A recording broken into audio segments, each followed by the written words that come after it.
Hi there, this is for April the 10th. And as you can see, everything is like, ugh, and so limp right now. We need some rain. It's only rained here like 4 times for minutes all year long, so we're just dying for some rain. It's very hot here. It's also very humid and a little noisy. The sun shines half a day, and the moon, it dominates the rest. Even contemplation should have its proper duration. Some devoted monks meditate hours at a time, and some have sat so long that they actually have calluses on the side of their feet.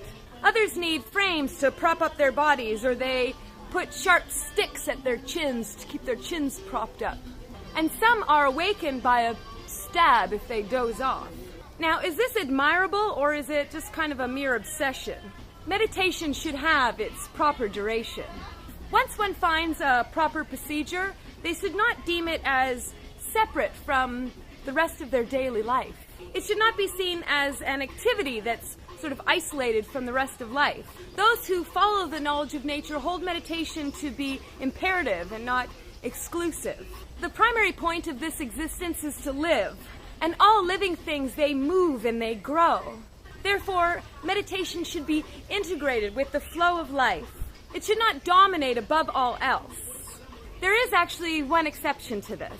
That is the case where one spontaneously and naturally falls into a long meditation, where everything kind of goes right. Sometimes this state will last for hours or even days.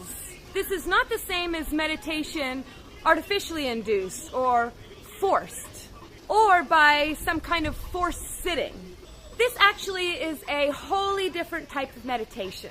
One is now with the rest of the universe, and meditation ceases to be an activity. It actually becomes just a natural expression. So that was the first half, and this is the second half of April the 10th. Imagination, song, and spirit. If you separate them, you can know them as aspects of a whole. And join them to know the mystery of totality. The mind, if focused, can become the most powerful source that we know. Yet most of us are lost in the vastness of our own uncharted minds. We play around with certain aspects and different modes that we can get by with, and then we leave the rest sort of just unexplored. And those who follow the knowledge of nature do not do this. They want to explore all the dimensions of the mind. And this is so that they will find a wholly integral part of consciousness. The primary means of exploitation is through consciousness of the mind. Practitioners first find an aspect and then they delve into it with a daily focus. And really only until they have fully understood do they go on to the next level or part. It is much like studying. When you are first introduced to a subject, you must put your attention to work. This is in order to master a knowledge.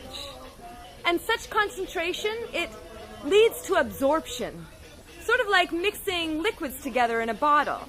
Once they are combined, they cannot really be distinguished from one another. With concentration, all various aspects of the mind can be joined together into one superconscious mode.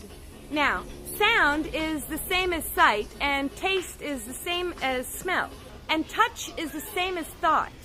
And all that we are is identical with the spiritual energy that resides within us. In this high concentration, there is complete union, and we feel the joy of total integration with all the facets. And we feel the joy of the total integration with all aspects.